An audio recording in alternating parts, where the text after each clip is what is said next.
Sir PV Anwar വാർത്താ സമ്മേളനം നടത്തിയപ്പോൾ സ്വർണ്ണക്കടത്തുമായി ബന്ധപ്പെട്ട 1-2 പരാമർശങ്ങൾ നടത്തി. ഇതിൽ ആരോപണ വിധേയനായ സുജിത് ദാസ് മലപ്പുറത്ത് SP ആയിരുന്നപ്പോഴാണ് രാമനാട്ടുകരയിൽ ഒരു വാഹനാപകടം ഉണ്ടായി 5 പേര് കൊല്ലപ്പെട്ടത്. എനിക്ക് തോന്നുന്നത് കണ്ണൂരുകാരോ മറ്റോ ആണെന്ന് തോന്നുന്നു.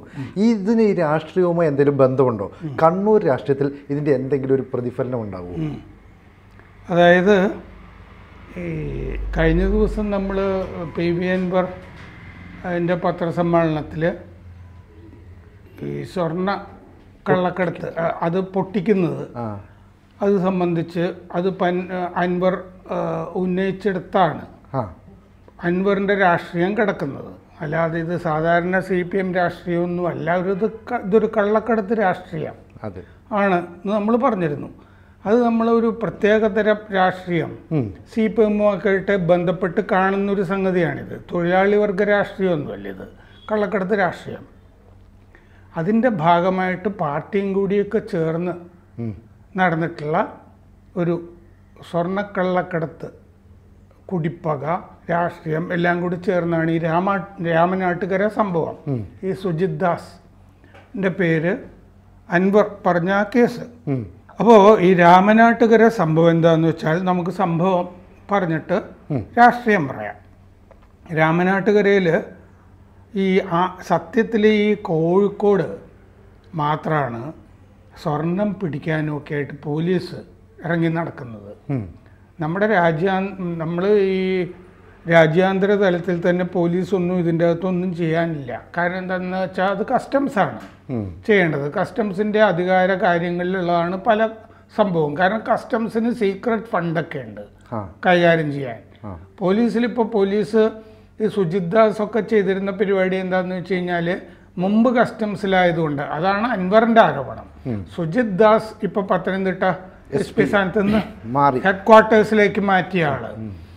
അങ്ങേര് മുമ്പ് കസ്റ്റംസിലായതുകൊണ്ട് കോഴിക്കോട് വിമാനത്താവളത്തിൽ സ്വർണ്ണമായിട്ട് യാത്രക്കാർ വരുമ്പോൾ പിടിക്കും, പക്ഷെ വിടും. കസ്റ്റംസുകാർ ഇത് സുജിത് ദാസിനെ വിളിച്ച് പറയും. സുജിത് ദാസിൻ്റെ സംഘം പുറത്ത് വെച്ച് ഇവരെ പിടിക്കും. എന്നിട്ട് സ്വർണം കുറെ കൈക്കലാക്കി കൊണ്ടുപോകും എന്നാണ് അൻവർ പറഞ്ഞത്. അപ്പോൾ സംഭവിക്കുന്നത് എന്താണെന്ന് വെച്ച് കഴിഞ്ഞാൽ അൻവറിനൊക്കെ താല്പര്യമുള്ള ഈ ആളുകൾ കൊണ്ടിരുന്ന സ്വർണ്ണമൊക്കെ ഉണ്ടല്ലോ, അത് നഷ്ടപ്പെട്ടു പോകുന്നു. അതെ, അപ്പോൾ അതിന് ലാഭം ഉണ്ടാകുന്നില്ല അല്ലേ? ഒരു ലാഭമില്ല, ഭയങ്കര നഷ്ടക്കച്ചവടമായി പോകുന്നു ഇത്. അതുകൊണ്ട് വലിയ പ്രശ്നമായി. പക്ഷേ അതിൻ്റെ അകത്ത് എന്താണെന്ന് വെച്ചാൽ ഈ രാമനാട്ടുകര സംഭവത്തിലൊക്കെ ഇൻവോൾവ് ആയിട്ടുള്ള ഒരു 10-65 പ്രതികളുണ്ട്. അവർക്ക് എതിരെ 3 കൊല്ലമായിട്ടും കുറ്റപത്രം സമർപ്പിച്ചിട്ടില്ല. അതാണ് ഇപ്പോഴത്തെ അവസ്ഥ. ആ കുറ്റപത്രം സമർപ്പിക്കാത്തത് പ്രതികളിൽ നിന്ന് കോഴ വാങ്ങാൻ വേണ്ടിയിട്ടാണ്. കുറേ പേരുടെ നിന്ന് കോഴയൊക്കെ വാങ്ങിച്ചു, ഇനി കുറേ പേരുടെ നിന്നും കൂടി വാങ്ങിക്കാനുണ്ട് എന്നുള്ളത് കൊണ്ട് എന്നുള്ളതാണ് ഇപ്പോൾ ആരോപണം. അതാണ് ഇപ്പോൾ ആരോപണമായിട്ട് വന്നിരിക്കുന്നത് സുജിത് ദാസിനെതിരെയൊക്കെ. രാമനാട്ടുകര ബൈപ്പാസ് ജംഗ്ഷൻ അടുത്ത് ഈ ചരക്ക് ലോറിയും ജീപ്പും കൂടി 2021 ജൂൺ 21 അന്ന് പുലർച്ചെ 4:30 ഇടിച്ചിട്ട് 5 പേര് കൊല്ലപ്പെട്ടു. 5 പേരെ ഇടിച്ചു കൊന്നതാണ്. അവർ ഈ പൊട്ടിക്കലുകാർ സ്വർണം പൊട്ടിക്കലുകാരായിരുന്നു അതിൻ്റെ അകത്തുണ്ടായിരുന്നത്. അപ്പോൾ കണ്ണൂരിലെ DYFI നേതാവായ അർജുൻ ആയെങ്കിലും 64 പേരുമാണ് ആ കൊലക്കേസിൽ പ്രതികളായിട്ടുമൊക്കെ വരുന്ന ആളുകൾ. ഈ സ്വർണം പൊട്ടിക്കൽ സംഘത്തിലും എല്ലാം കൂടിയൊക്കെ വരുന്നത്. അപ്പോൾ അത് മാഫിയകൾ തമ്മിലുള്ള ഒരു കുടിപ്പക. ഞാൻ കഴിഞ്ഞ ദിവസം പറഞ്ഞിരുന്നു ചേരികളുടെ ചേരിതിരിഞ്ഞിട്ടുള്ളത്. അപ്പോൾ പോലീസിന് മറ്റേ സ്വതന്ത്രമായി ഇതിൻ്റെ അകത്ത് ഇത്തരം കാര്യങ്ങൾ ചെയ്യേണ്ട കാര്യമില്ലായിരുന്നു. കസ്റ്റംസോ DRI ആണ് ഇത് ചെയ്യേണ്ടിരുന്നത്. കോഴിക്കോട് മാത്രം ഇത് നടക്കുകയും കോഴിക്കോട് ഒരു ഹെൽപ്പ് ഡെസ്ക് സുജിത് ദാസ് തുടങ്ങുകയും ചെയ്തു. ഹെൽപ്പ് ഡെസ്ക് തുടങ്ങി. അപ്പോൾ ഈ ഹെൽപ്പ് ഡെസ്ക് സത്യത്തിൽ ഉപയോഗിക്കപ്പെട്ടിരുന്നത് ഈ പൊട്ടിക്കലിന് വേണ്ടിയിട്ടായിരുന്നതാണ് എന്നുള്ളതാണ് അൻവറിൻ്റെ ആരോപണം. സുജിത് ദാസ് ഈ ഹെൽപ്പ് ഡെസ്ക് തുടങ്ങിയത് വിമാനത്താവളമൊക്കെ ആയി ബന്ധപ്പെട്ടിട്ട്. അപ്പോൾ സാധാരണ ഈ കരിയറാണല്ലോ ഈ സ്വർണം കൊണ്ടിരുന്നത്. വേറെ ആളുകൾ പണം മുടക്കുന്ന ഒരു കരിയർ വേറെ ജോലിയൊന്നും കിട്ടാത്ത ആളാണ്, ഇത് കുറച്ച് പൈസ പെട്ടെന്ന് കിട്ടും എന്നൊക്കെ ഉള്ളതുകൊണ്ട് കരിയർ ആവുന്നു. ഒരു കരിയർ 1 കിലോ സ്വർണം കൊണ്ടുവന്നാൽ അയാൾക്ക് കൊടുക്കുന്നത് 20,000 മുതൽ 30,000 രൂപ വരെയാണ്. അപ്പോൾ വിമാന ടിക്കറ്റും കൊടുക്കും തോന്നുന്നല്ലേ? അതൊക്കെ കൊടുക്കും. ഈ കരിയറിന്റെ സീനിയോറിറ്റി അനുസരിച്ചിട്ടാണ് ഈ തുക കൂടുന്നത്. അതെല്ലായിടത്തും തുക കൂടുന്നത് അങ്ങനെയാണല്ലോ, ആളുകൾ പ്രൊമോട്ട് ചെയ്ത് പോകുമ്പോൾ. അപ്പോൾ ഈ കരിയർമാർക്ക് 50,000 മുതൽ 1,00,000 രൂപ വരെ പുറത്ത് നിന്ന് വേറെ ഒരാൾ കൊടുക്കുകയാണെങ്കിൽ ഈ സ്വർണം കൊണ്ടുവരുന്ന കരിയർ തന്നെ അത് പൊട്ടിക്കാനുള്ള ഇൻഫർമേഷൻ കൊടുക്കും. അവർ തന്നെ അത് കൊടുക്കും. കാരണം കരിയറിന് മറ്റേ 30,000 രൂപയും കിട്ടുന്നുണ്ട്, പൊട്ടിക്കാൻ കൊടുക്കുന്ന അവരുടെ നിന്ന് കമ്മീഷൻ കിട്ടും അല്ലേ? ഈ പൊട്ടിക്കാനുള്ള ഇൻഫർമേഷൻ കിട്ടും. ഡബിൾ ഏജന്റ് ആയിട്ടാണ് ചില കരിയർമാർ പ്രവർത്തിക്കുക. അപ്പോൾ മറ്റേ ഒരു ഡ്രസ് കോഡ് കൊടുത്തിട്ടുണ്ടാവും. ഈ കൊറിയറെ സ്വർണ്ണമായിട്ട് പറഞ്ഞു വിടുന്ന ആള് ഇവിടെ അത് മേടിക്കാൻ വേണ്ടിയിട്ട് ഇന്ന വസ്ത്രം ധരിച്ചിട്ടായിരിക്കും അയാൾ പുറത്തേക്ക് വരുന്നത്. നേരിട്ടൊന്നും അറിയില്ലല്ലോ. ഇയാൾ എന്ത് ചെയ്യുന്ന വെച്ചാൽ ഈ ഡ്രസ് കോഡ് മാറ്റും. കൊറിയർ ഈ 50,000 രൂപ 1,00,000 രൂപ കൊടുത്ത പാർട്ടികളുണ്ടല്ലോ പൊട്ടിക്കാനുള്ള, അവര് പറഞ്ഞ ഡ്രസ്സിലാണ് ഇയാൾ പുറത്തിറങ്ങുക. അതാണ് ഈ പകയിലേക്ക് എത്തിക്കുന്നത്. അതില് രാമനാട്ടുകരയില് ഈ കൊല്ലപ്പെട്ട 5 പേര് ആരാന്ന് പറയാം. പാലക്കാട് കുലിക്കല്ലൂർ മുളയൻകാവ് വടക്കേതിൽ നാസർ 28 വയസ്സ്. വല്ലപ്പുഴ കാവുംകുളം വീട്ടിൽ മുഹമ്മദ് ഷഫീർ 26 വയസ്സ്. ചെർപ്പുളശ്ശേരി സെക്രട്ടറി പടി കുടമംഗലം താഹിർ ഷാ 21 വയസ്സ്. യുവാക്കളാണ്.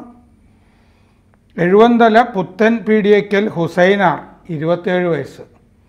എഴുവന്തല ചെമ്മൻകുഴി പുത്തമ്പുരക്കൽ സുബൈർ 33 വയസ്സ്. ഇവരാണ് കൊല്ലപ്പെട്ടത്. പാലക്കാടൻ ടീമായിരുന്നു കൊല്ലപ്പെട്ടത്. ഇവരാണ് ജീപ്പിലുണ്ടായിരുന്നത്. അപ്പോൾ ആ ലോറി ചരക്ക് ലോറിക്കാരനെയാണ് ഈ കൊട്ടേഷൻ പണി ഏൽപ്പിച്ചിരിക്കുന്നതെന്ന് അർത്ഥം. കൊടുവള്ളി സംഘത്തിൻ്റെ സ്വർണം ഇങ്ങനെ പൊട്ടിച്ചവരെ, കൊടുവള്ളി സംഘത്തിൻ്റെ സ്വർണം തട്ടിയെടുത്തവരെ നേരിടാനായിട്ട് കൊട്ടേഷൻ എടുത്തവരാണ് ഈ കാറിലുണ്ടായിരുന്നത്. വ്യക്തമാണല്ലോ. വ്യക്തമാണ്. കൊടുവള്ളി സംഘം സ്വർണം കൊടുത്തയച്ചു. അതെ, അത് പൊട്ടിച്ചെടുക്കുന്നു. അത് പൊട്ടിച്ചെടുത്തു. ഒരു കൂട്ടം ആ പൊട്ടിച്ചെടുത്തവരെ ശരിപ്പെടുത്താനായിട്ട് വന്ന കൊട്ടേഷൻ ടീമാണ് ഈ ജീപ്പിലുണ്ടായിരുന്നത്. അപ്പൊ 21-ാം തീയതി പുലർച്ചെ 2.33 കിലോ സ്വർണവുമായിട്ട് മൂർക്കനാട് മുഹമ്മദ് ഷഫീഖ് വന്നു. ഈ ഷഫീഖിൽ നിന്ന് സ്വർണം ഏറ്റുവാങ്ങാൻ ഒരു കൂട്ടര്. ഷഫീഖ് ഞാൻ നേരത്തെ പറഞ്ഞ പോലെ ഡ്രസ് കോഡ് കൃത്യമാണ്, പക്ഷെ എന്നിട്ട് ഡബിൾ ഏജന്റിന്റെ പണി. അതെ. അപ്പൊ ഷഫീഖ് എൻ്റെ കയ്യിൽ നിന്ന് ഏറ്റുവാങ്ങാനായിട്ട് സ്വർണം കൊടുത്തു വിട്ടവരുടെ സംഘം, അത് പൊട്ടിക്കാനായിട്ട് വേറൊരു സംഘം. ഇങ്ങനെ കരിപ്പൂർ വിമാനത്താവളത്തിന്റെ പരിസരത്ത് 60 പേരുണ്ടായിരുന്നു. ഗുണ്ടാ സംഘം എല്ലാം 60 പേരുണ്ടായിരുന്നു. പക്ഷെ എന്തു പറ്റി? ഷഫീഖിനെ കസ്റ്റംസ് പിടിച്ചു. അപ്പോൾ അപകടത്തിൽ 2021 തന്നെ ഫറോക്ക് പോലീസ് കുറ്റപത്രം കൊടുത്തിരുന്നു.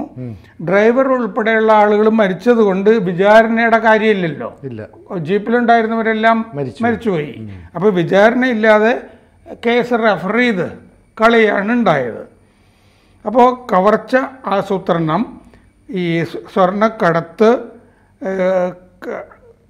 ആ കവർച്ച, ഇങ്ങനത്തെ കവർച്ചകൾ ചെയ്യാനുള്ള ആസൂത്രണം നടത്തിയവർ, സ്വർണം കടത്തുന്നവർ, ഇവരെ എല്ലാം കൂടി 65 പ്രതികൾക്കെതിരെ ഈ പോലീസ് കേസ് രജിസ്റ്റർ ചെയ്തു. 55 പേരെ അറസ്റ്റ് ചെയ്തു. ഇവിടെ ശ്രദ്ധിക്കണം, 55 പേരെ അറസ്റ്റ് ചെയ്തു. ബാക്കി 10 പേരുണ്ടല്ലോ, അതിൽ 2 പേര് വിദേശത്തേക്ക് കടന്നു കളഞ്ഞു എന്നൊക്കെ പറഞ്ഞാൽ കടന്നു കളയാനായിട്ട് സഹായിച്ചു എന്ന് പറഞ്ഞാലും മതി. അതെ, ഇവര് തന്നെ കടത്തിയതായിരിക്കും അല്ലേ? ഇവര് കടത്തിയത് പോലീസിന്റെ സഹായമൊക്കെ ഉണ്ടാവും. മറ്റുള്ളവരെ തിരിച്ചറിഞ്ഞു, ബാക്കി 8 പേരെ തിരിച്ചറിഞ്ഞു, എങ്കിലും പിടിച്ചില്ല പോലീസ്. അതിന്റെ കാരണം നമുക്ക് ഊഹിക്കാവുന്നതേ ഉള്ളൂ. പിടിച്ചില്ല. നയതന്ത്ര സ്വർണ്ണക്കടത്ത് സംഭവമില്ലേ തിരുവനന്തപുരത്തെ, അതുമായി ബന്ധപ്പെട്ടവര് ഈ കൂട്ടത്തിലുണ്ടായിരുന്നു. ചിലര് ഇതൊക്കെ തമ്മിൽ ബന്ധപ്പെട്ടതാണ്. ഇതാണ് ഈ നയതന്ത്ര സ്വർണ്ണക്കടത്ത് ഒരു സ്ഥലത്തും അന്വേഷണം എത്താത്തത്. അപ്പോൾ പ്രത്യേക സ്ക്വാഡ് ഈ അന്വേഷണത്തിന് വേണ്ടി ഉണ്ടാക്കിയത് പിരിച്ചുവിടുകയും ചെയ്തു സർക്കാർ. എന്ന് പറഞ്ഞാൽ ഊരുക. ഈ രാഷ്ട്രീയ ബന്ധമൊക്കെ ഉണ്ടല്ലോ ഈ അൻവറിന് ഇപ്പോൾ ഉള്ളത്.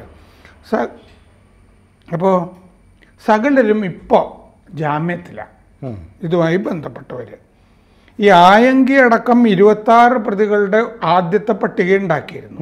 അർജുൻ ആയങ്കിക്കും മറ്റേ ആകാശ് തില്ലങ്കേരിക്കും ഒക്കെ സംരക്ഷണാരിൽ നിന്നാണ്, പി ജയരാജനിൽ നിന്നാണല്ലോ. അപ്പോൾ ആദ്യ പട്ടിക ഉണ്ടാക്കി. അതിൽ കൊണ്ടുവന്ന ഷഫീഖ് 1-ാം പ്രതി, കൊടുത്തുവിട്ട കൊടുവള്ളി അബ്ദുൾ സലാം, ജെയ്സൽ, അവർ രണ്ടുപേരും 2-3 പ്രതികൾ.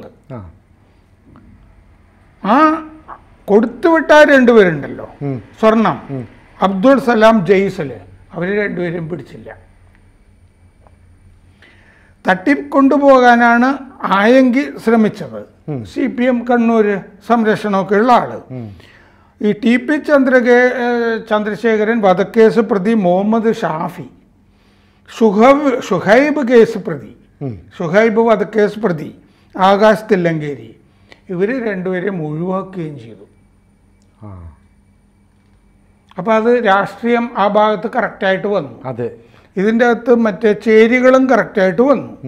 കാരണം എന്താണെന്ന് വെച്ചാൽ ഈ 10 പേരോളം ആളുകൾ ഇതിൽ നിന്ന് ഒഴിവാക്കി. അത് രാഷ്ട്രീയ സംരക്ഷണം ഉള്ളതുകൊണ്ടാണല്ലോ. ഇപ്പോൾ പത്രസമ്മേളനം നടത്തി നടക്കുന്നവരൊക്കെ ഇതിൻ്റെ ഭാഗമാണ്. അപ്പോൾ അങ്ങേര് പിണറായിയുടെ അടുത്ത് പോയാലും പിണറായി ചിരിച്ചും കളിച്ചും ഒക്കെ സംസാരിക്കാൻ സാധ്യതയും കാണുന്നുള്ളൂ. കാരണം പാർട്ടിക്ക് ഇതിൻ്റെ അകത്ത് കൈയുണ്ടല്ലോ. അപ്പോൾ CPMൻ്റെ കണ്ണൂരുമായി ബന്ധപ്പെട്ടവർക്കൊക്കെ ഇതിനെ പറ്റിയിട്ടുള്ള ധാരണയുണ്ട്. പ്രത്യേകിച്ച് ജയരാജൻ്റെ സുഹൃത്താണ് അൻവർ, പി ജയരാജൻ്റെ. വളരെ സ്പഷ്ടമാണല്ലോ അല്ലേ? പാർട്ടിയിലെ ഏറ്റവും നല്ല സംരക്ഷണമുള്ള ഉള്ളത് പി ജയരാജനിൽ നിന്നാണ് അൻവറിന്. അപ്പോൾ ആരൊക്കെയോ എങ്ങനെയൊക്കെയോ മറ്റേ പിണറായി വിജയനെതിരെ തോക്കുത്തിരിക്കുന്നു എന്നൊക്കെ പറയുന്നുണ്ടല്ലോ. കണക്റ്റഡ് ആണ് അങ്ങോട്ടും ഇങ്ങോട്ടും ഒക്കെ അല്ലേ? ഒരുപാട് ബന്ധങ്ങൾ. നമ്മൾ വിചാരിക്കുന്ന പോലുള്ള ഒരു CPMന്റെ പ്രശ്നമല്ല ഇപ്പോൾ പുറത്തു വന്നുകൊണ്ടിരിക്കുന്നത്. കള്ളക്കടത്ത് രാഷ്ട്രീയ, CPMന്റെ അകത്തെ കള്ളക്കടത്ത് രാഷ്ട്രീയം, അതാണ് സംഭവം. ഇതിൻ്റെ അകത്ത് TP കേസ് പ്രതി മുഹമ്മദ് ഷാഫി, ഷുഹൈബ് കേസ് പ്രതി ആകാശ് തില്ലങ്കേരി, ഇവരൊക്കെ ഉണ്ടായിട്ടും ഇവരെയൊക്കെ ഇതിൽ നിന്ന് ഊരിക്കൊടുത്തു. അപ്പോൾ ഈ രാമനാട്ടുകരയിലെ ഈ കൊല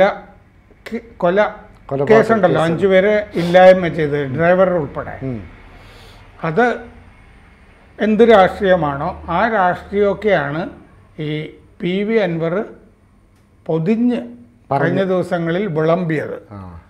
ഇന്നലെ ആത്മവിശ്വാസം ഇല്ലെങ്കിൽ ഇന്ന് കുറച്ച് കൂടുതൽ ആത്മവിശ്വാസത്തോടെയാണ് അൻവറിന്റെ ഒരു നിലപാട്. അതെന്താന്ന് വെച്ചാൽ ഇന്നലെ കണ്ടത് പിണറായി വിജയനെ. അത് എന്താന്ന് വെച്ചാൽ അടിയന്തരാവസ്ഥ കാലത്ത് KM മാണി ഇടതുപക്ഷത്തേക്ക്, ഭരിക്കുന്നത് കോൺഗ്രസും അച്യുതമേനോൻ മുഖ്യമന്ത്രിയും, ശരിക്കും മുഖ്യമന്ത്രിയാകേണ്ട K കരുണാകരൻ. കാരണം കോൺഗ്രസ് ആണല്ലോ ഭൂരിപക്ഷം, കരുണാകരനാ മുഖ്യമന്ത്രിയാവേണ്ട. പക്ഷെ ബ്രഷ്നേവ് പറഞ്ഞിട്ടോ മറ്റോ ഇന്ദിരാഗാന്ധി അച്യുതമേനോനെ ഇവിടെ മുഖ്യമന്ത്രിയാക്കാന്ന് പറയുമോ, അങ്ങനെ എന്തോ ആണ് ഉണ്ടായത്. അപ്പോൾ അങ്ങനെ നടക്കുന്ന കാലത്ത്, ആ അടിയന്തരാവസ്ഥക്കാലത്ത് KM മാണി ഇടതുമുന്നണിയിലേക്ക് പോകാൻ പദ്ധതി ഇട്ടു. അപ്പോൾ കരുണാകരൻ ഇതറിഞ്ഞു. കരുണാകരൻ ഇന്ദിരാഗാന്ധിയോട് പറഞ്ഞു. ഇന്ദിരാഗാന്ധി ഇവിടെ ഗസ്റ്റ് ഹൗസിൽ വന്നു, കൊച്ചിയിൽ, എറണാകുളത്ത് ഗസ്റ്റ് ഹൗസിൽ വന്നിട്ട് മാണിയെ വിളിപ്പിച്ചു. മാണി ചെന്നു, മാണിയുടെ കയ്യിലേക്കൊരു ഫയൽ കൊടുത്തു ഇന്ദിരാഗാന്ധി. അതൊന്ന് നോക്കാൻ പറഞ്ഞു. ഇനി അങ്ങെന്ത് പറയുന്നു, ഇടതുമുന്നണിയിലേക്ക് പോവുമോ അല്ല ഇവിടെ തന്നെ നിൽക്കുമോ എന്ന് ചോദിച്ചു. നിങ്ങളല്ലാതെ ആരാണ് എനിക്കുള്ളത്, ഞാൻ ഇവിടെ നിന്നോളാം എന്ന് പറഞ്ഞു. അപ്പം ഇങ്ങനൊരു ഫയല് അൻവറിൻ്റെ മുമ്പിലേക്ക് പിണറായി വിജയൻ നീട്ടിയാലും മതിയല്ലോ. അതെ അതെ. അപ്പോൾ പിന്നെ ഈ ശക്തിയൊക്കെ കുറച്ച് ചോരുമല്ലോ അല്ലേ? പക്ഷെ അതേസമയം പി ജയരാജൻ്റെ കൂടെ നിൽക്കുന്ന ആളാണ് MP ഗോവിന്ദൻ. അപ്പോൾ MP ഗോവിന്ദൻ്റെ അടുത്ത് പി ശശിക്കെതിരെ ഒരു പരാതി കൊണ്ടുപോയി കൊടുത്തു കഴിഞ്ഞാൽ ഗോവിന്ദനിൽ നിന്ന് കിട്ടുന്ന സ്വീകരണം കുറച്ചുകൂടി ഉല്ലാസഭരിതമായിരിക്കും. അതാണ് നടന്ന രാഷ്ട്രീയം, ആ അൻവറിൻ്റെ ഭാവാദികളിലുള്ള വ്യത്യാസം. അപ്പോൾ ഈ നടന്ന രാഷ്ട്രീയത്തിലൊരു പ്രധാനപ്പെട്ട അധ്യായമാണ് ഈ രാമനാട്ടുകര. അപ്പോൾ ഇനി ഇതിൻ്റെ തുടർച്ചയൊക്കെ ഉണ്ടാവട്ടെ അല്ലേ. കൂടുതൽ വാർത്തകളും വിശേഷങ്ങളും നിങ്ങളിലേക്ക് എത്താൻ ABC മലയാളം സബ്സ്ക്രൈബ് ചെയ്യുക, ബെൽബട്ടനും അമർത്തുക.